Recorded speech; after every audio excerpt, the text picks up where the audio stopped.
Tapi masih terkawal. Sebab apa? Kerajaan bantu. Jangan sampai kerajaan dah tak memberi pakej-pakej stamp duty percuma ni dan sebagainya. Macam mana kita nak beli?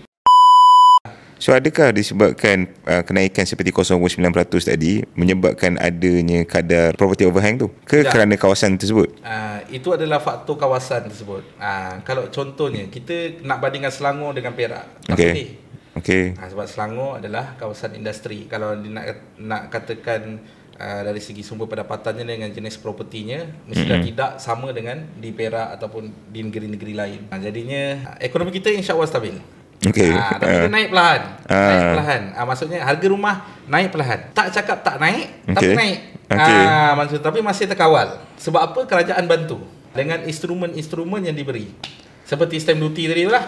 Okey, dengan tadi seperti kadar kenaikan 0.9% semua tu, apakah dia punya implikasi kepada masyarakat seperti yang golongan B40, M40 ataupun pembeli rumah pertama?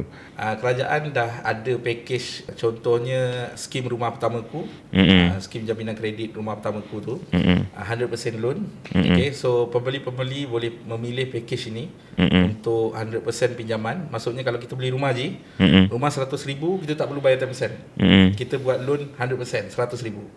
Contohnya itu adalah pakej kerajaan bagi. Dan bagi rumah harga bawah 500,000 percuma, tak perlu bayar stamp duty. Kalau 100,000 stamp duty lebih kurang berapa ribu dah.